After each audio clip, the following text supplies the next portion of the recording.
Dear students, applied mechanics की unit number 3 को continue करते हैं। पिछले वीडियो लेक्चर में हमने बैरगमैन थ्योरम को डेरिवेशन देखा था, प्रूफ देखा था, बैरगमैन थ्योरम को समझा था, उसका यूज समझा था। और आज इसका एप्लीकेशन देखते हैं, यानी एक न्यूमेरिकल को देखते हैं जो कि बैरगमैन थ्योरम पर आधारित है। क्वेश्चन में देखिए, चित्र में दिखाए गए बल निकाय कि प्रणामी की स्थिति ज्ञात कीजिए। बस यही केवल पॉइंट है, प्रणामी की स्थिति। इसी के लिए हम बैरगमैन थ्योरम का यूज करते हैं।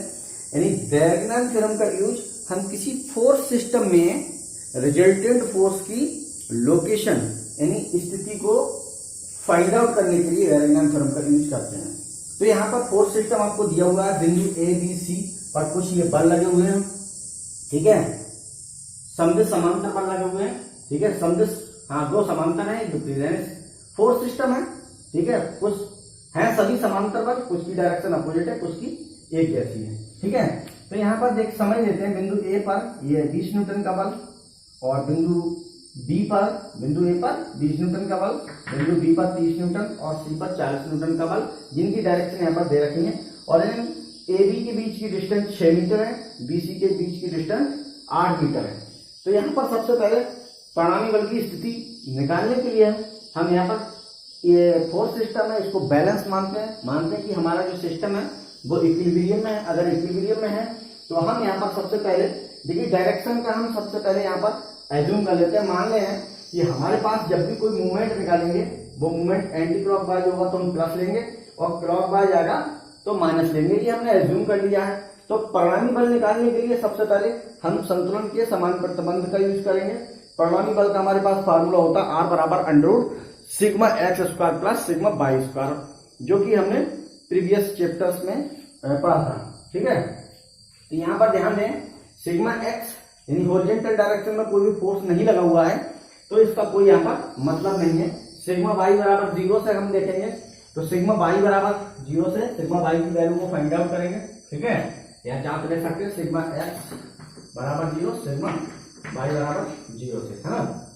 सिग्मा वाई की वैल्यू निकालेंगे तो सिग्मा एक्स और वाई की वैल्यू, सिग्मा एक्स की वैल्यू तो 0 हो गई और सिग्मा वाई की वैल्यू हमें निकालना है। तो यहाँ पर देखिए, ये जो नीचे और डायरेक्शन है माइनस एज्यूम करते हैं और ऊपर जाने वाले फोर्स प्लस में एज्यूम करते हैं। तो हमने सिग्मा वाई बराबर 20 माइनस का हो गया, 30 प्लस का हो गया और 40 माइनस में हो गया, क्योंकि इसकी डायरेक्शन कुछ ऐसी है। तो यहाँ हमने ये 70 और 70 में से ये नहीं 60 हो जाएगा, 60 में से 30 गए तो 30 बचेंगे, माइनस के आएंगे 30 न्यूटन, यानी सिग्मा वाई की वैल्यू हमारे पास 30 न्यूटन आ रही है, ठीक है।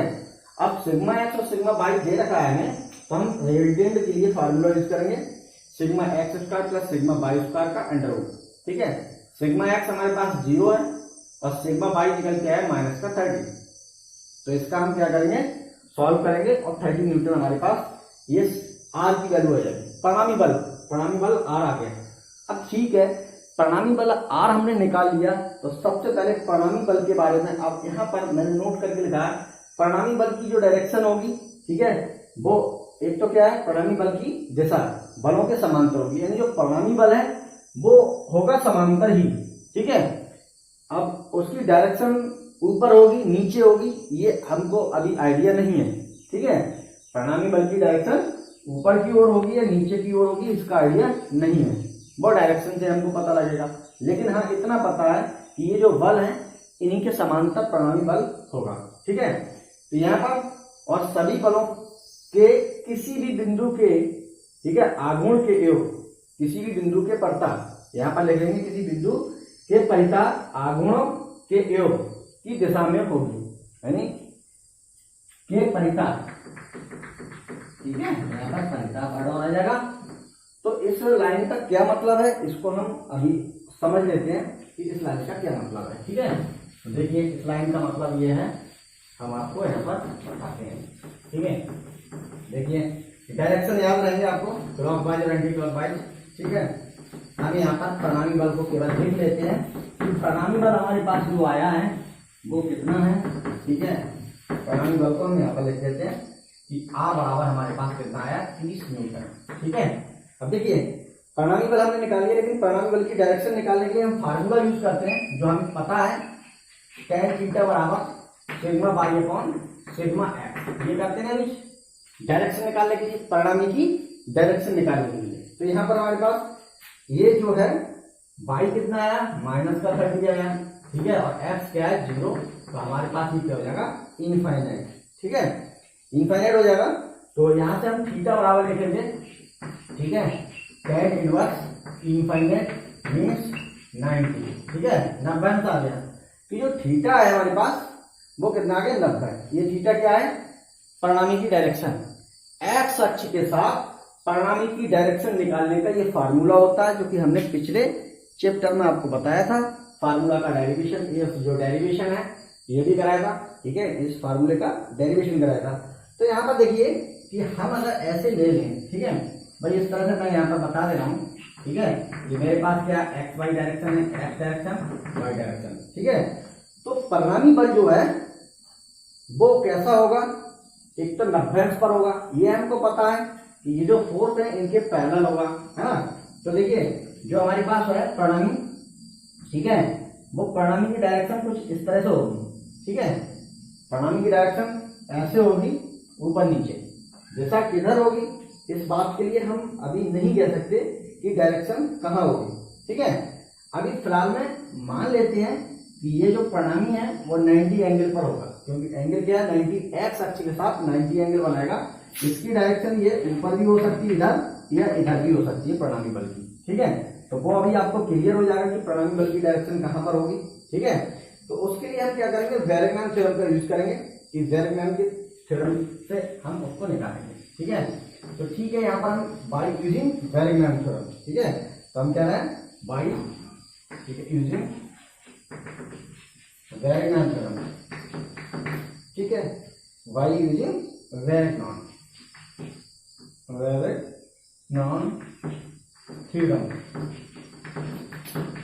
वेरेगमैन थ्योरम का यूज करेंगे। तो वेरेगमैन थ्योरम आप लोगों ने बहुत अच्छे से समझा है कि हम क्या करते हैं, मूवमेंट निकालते हैं, ठीक है, मूवमेंट निकालते हैं किसका, परिणामी का मूवमेंट, यानी हमारे पास मूवमेंट निकालते हैं किसका, किसी एक बिंदु पे पड़ता है, और वो बिंदु हम कोई भी ले सकते हैं, पर्टिकुलर पॉइंट, है ना। मान लीजिए बिंदु ओ है, मान लीजिए यहाँ पर अगर मैं बात करूं, मान लीजिए बिंदु ए के पड़ता का निकालना चाहूँ, तो बिंदु ए के पड़ता मूवमेंट, है ना, परिणामी बल का, यानी आर का मूवमेंट, है ना, और वो बराबर होता है क्या, मूवमेंट ऑफ बिंदु ए के ही पड़ता, बिंदु ए के पड़ता, और किसका होता है, ठीक है, सभी बलों के योग के बराबर, यानी एफ, यानी फोर्स, जितने भी बल है उन सबके योग के बराबर। तो मैंने लिख लिया, है ना, परिणामी का आघूर्ण बिंदु ए की पड़ता और सभी बलों का आघूर्ण बिंदु ए की पड़ता। तो फार्मूला टाइप का बना लिया, अगर आप लिखना चाहें तो ठीक है, नहीं तो कोई बात नहीं, ठीक है। तो यहाँ पर हम क्या कर रहे हैं भाई, हम परिणामी का आघूर्ण निकालना चाहते हैं बिंदु ए के पड़ता, ठीक है। आप बिंदु बी के, सी के, किसी के भी निकाल सकते हैं, नो प्रॉब्लम, कोई दिक्कत वाली बात नहीं है, ठीक है। तो मैं यहाँ पर परिणामी का आघूर्ण निकालता हूँ। परिणामी फोर्स मेरे पास कितना था भाई, परिणामी फोर्स जो निकल के आया था 30 न्यूटन, तो मैंने यहाँ पर कर दिया 30 न्यूटन। और परपेंडिकुलर डिस्टेंस, अब देखिए भाई परिणामी जो है वो हमने ये तो पता लगा लिया कि एक्स अक्ष के साथ 90 अंश का कोण बना रहा होगा परिणामी, है ना, और उस परिणामी की डायरेक्शन क्या है ये हमको नहीं पता है, ठीक है, वो डिपेंड हम करेंगे, कैसे करेंगे। अभी फिलहाल में मैं ये मान ले रहा हूं कि जो परिणामी बल है, ठीक है, वो डी डिस्टेंस पर अवेलेबल है अभी थोड़ी देर के लिए, है ना, कि परिणामी कहीं भी है, चाहे इधर हो सकता है, ठीक है, या ऐसे, ठीक है, और वो मैंने कह दिया बिंदु ए के पत्ता आघूर्ण निकाल रहा हूँ कि डी डिस्टेंस पर है ना। अब परिणामी की डायरेक्शन ऊपर है नीचे है ये हमको नहीं पता है, तो अभी हम जो मूवमेंट आएगा परिणामी का वो क्लॉकवाइज या एंटी क्लॉकवाइज कैसे आने वाला हमको अभी आइडिया नहीं है, थोड़ी देर के लिए इसको ऐसे रख लेते हैं, ठीक है। इस पर डिसाइड करेगा, इस पर डिपेंड करेगा कि जो मूवमेंट आएगा, जो मूवमेंट आएगा निकल कर, सभी बलों का मूवमेंट आएगा निकल करके, मूवमेंटों का आघूर्ण, जो आघूर्ण आएगा सभी बलों का, आघूर्णों का बीजगणितीय योग जो आने वाला है, ठीक है, अगर वो क्लॉकवाइज आता है तो परिणामी भी क्लॉकवाइज ही होगा, ठीक है, परिणामी का आघूर्ण भी क्लॉकवाइज होगा। और अगर एंटी क्लॉकवाइज आ रहा है आघूर्णों का बीजगणितीय योग, तो वो भी एंटी क्लॉकवाइज ही होगा। क्यों होगा, देखिए भाई 10 बल लगे हुए हैं किसी भी बॉडी पर, और 10 बल मिलकर के किसी पिंड को क्लॉकवाइज अगर घुमाना चाहें, ठीक है, तो उन सभी बलों का परिणामी भी तो क्लॉकवाइज ही घुमाएगा उस पिंड को, है ना।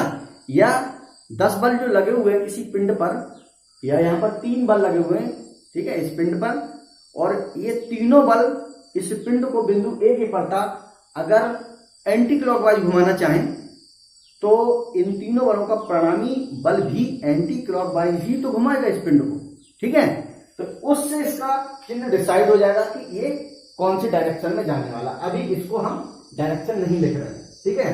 तो चलिए ठीक है, हम यहाँ पर सबसे पहले मान लेते हैं कि बिंदु जो ए के पड़ता, ठीक है, 20 न्यूटन का आघूर्ण कितना हो जाएगा, 0 हो जाएगा। क्यों? क्योंकि 20 न्यूटन का बल बिंदु ए से पास हो रहा है, इसलिए यहाँ पर लंबवत दूरी 0 होने के कारण मोमेंट 0 हो जाएगा, ठीक है। अब देखिए ये जो हमारे पास है 30 न्यूटन का बल, तो 30 न्यूटन का बल बिंदु ए के पड़ता इस बॉडी को कैसे घुमाएगा, मैंने बताया था कैसे घुमाएगा, ये आपको एंटी क्लॉकवाइज है ना। अगर एंटी क्लॉकवाइज घुमाएगा तो ये कैसा हो जाएगा, माइनस का हो जाएगा, ठीक है भाई। देखिए एंटी क्लॉकवाइज होगा तो माइनस में हो जाएगा, है ना। तो देखिए यहाँ पर ये इस तरह से है ना, बल 30 न्यूटन का बल है और ये हमारे पास लंबवत दूरी है 6, है ना, 6 मीटर है। तो यहाँ पर प्रकार रखे हम इसको इसी की डायरेक्शन में रोटेट कर देते हैं। तो मेरे पास ये जो डायरेक्शन है वो एंटी क्लॉकवाइज है, तो एंटी क्लॉकवाइज को मैंने प्लस एज्यूम किया था, तो मेरे पास क्या आ जाएगा, प्लस का हो जाएगा, है ना, एंटी क्लॉकवाइज प्लस हो जाएगा। तो मैंने कर दिया कितना, मेरे पास होगा 30 और लंबा दूरी 6, है ना। और बिंदु ए के बनता ये हमारे पास क्लॉकवाइज घुमाएगा, तो ये हमारे पास हो जाएगा माइनस का 40 और लंबवत दूरी यहाँ से यहाँ तक की 8 और 6 हमारे पास कितना हो जाएगा, 14, है ना। तो इतनी हो जाएगी। अभी इसका चिन्ह डिसाइड नहीं हुआ है, ठीक है। तो यहाँ पर हम क्या करेंगे, ये तो 0 हो जाएगा, 6 3 18, ठीक है, 180 और माइनस का 14 चौके 56, ठीक है, 56 पर 80, ठीक है। इसको हम करेंगे तो हमारे पास आ जाएगा माइनस का 380, ठीक है, 380 न्यूटन मीटर, यानी 380 न्यूटन मीटर ये जो हमारे पास आ रहा है, ये हमारे पास कैसा हो रहा है, ये कैसा है, ये हमारे पास जो माइनस चिन्ह ये बता रहा है, ठीक है, कि जो फोर्स सिस्टम है उसका जो टोटल आघूर्णों का बीजगण की योग आया है वो माइनस में आया है। तो माइनस हमने क्या है, क्लॉकवाइज एज्यूम किया था, क्लॉकवाइज माइनस और एंटी क्लॉकवाइज मूवमेंट को प्लस एज्यूम किया था। तो इसका मतलब ये हमारे पास क्या आ गया, ये हमारे पास माइनस आया, क्लॉकवाइज आया। तो ये जो सिस्टम है ना, ये जो फोर्स लगे हुए हैं सभी फोर्स मिलकर के बिंदु ए के प्रकार इस बॉडी को क्लॉकवाइज घुमाने की कोशिश करेंगे, तो इसका परिणामी भी क्लॉकवाइज ही घुमाएगा। तो इसलिए अब यहाँ पर इसका चिन्ह डिसाइड हो जाएगा, ये भी माइनस ही होगा, ठीक है। तो 30 इंटू डी हमें पता नहीं है, यही तो हमें ज्ञात करना है, जो कि हमें क्या बेरिंगमैन थ्योरम यही पता करवाती है, ठीक है। तो माइनस चिन्ह से माइनस चिन्ह यहाँ कैंसिल हो जाएगा और डी बराबर हमारे पास हो जाएगा 380/30, ये कैंसिल, 3 एकम 3 और ये हमारे पास इसकी वैल्यू आ जाएगी 12.66 मीटर, ठीक है, कितनी मीटर आ जाएगी, डी की वैल्यू हमने निकाली। अब देखिए यहाँ पर हम इसका एग्जैक्ट लोकेशन देखना चाहते हैं। मेरे पास मान लीजिए बिंदु ए ये है, ठीक है, और बिंदु डी कहीं यहाँ था, ठीक है, और बिंदु ये सी था, ठीक है। तो ये जो फोर्स लगे हुए थे वो आपके लगे हुए हैं, हमें जो आगे डिस्टेंस ये परिणामी की ये लोकेशन आ गई, परिणामी की लोकेशन हमने निकाल ली, जो कि बिंदु ए से निकालना है, क्योंकि बिंदु ए के पड़ता हमने मूवमेंट लिया है, ठीक है, बिंदु ए के पड़ता मूवमेंट लिया है, इसलिए हमने ये लोकेशन निकाली। अब देखिए बिंदु ए से इतनी दूरी पर ये है, ठीक है, क्या है, परिणामी बल, इतनी दूरी पर, भाई बिंदु ए से इतनी दूरी पर परिणामी बल है। अब परिणामी बल की डायरेक्शन यहाँ से हमको डिसाइड हो गई कि परिणामी बल ऐसा होगा जो कैसा मूवमेंट प्रोड्यूस करेगा, मूवमेंट कैसा प्रोड्यूस करेगा, भाई ये माइनस, तो माइनस का मतलब क्लॉकवाइज। तो बिंदु ए से देखिए यहाँ से यहाँ तक 6 मीटर है ना, और ये कितनी है, 12 मीटर। तो कुछ यहाँ पर ऐसी डायरेक्शन में ये हमारे पास क्या होगा, परिणामी आर होगा, और ये आर कितना था, 30 न्यूटन का हमारे पास फोर्स था, और इसकी बिंदु ए से यहाँ तक की जो डिस्टेंस थी वो डिस्टेंस कितनी आई, 12.66 मीटर। तो ये हमने एग्जैक्ट लोकेशन को फाइंड आउट किया है कि ये एग्जैक्ट लोकेशन इसकी आ गई, ठीक है। तो इस तरह से हम क्या बेरिंगहम थ्योरम का यूज करते हैं, और एक और न्यूमेरिकल इसका हम कराएंगे अगले वीडियो में। Thank you.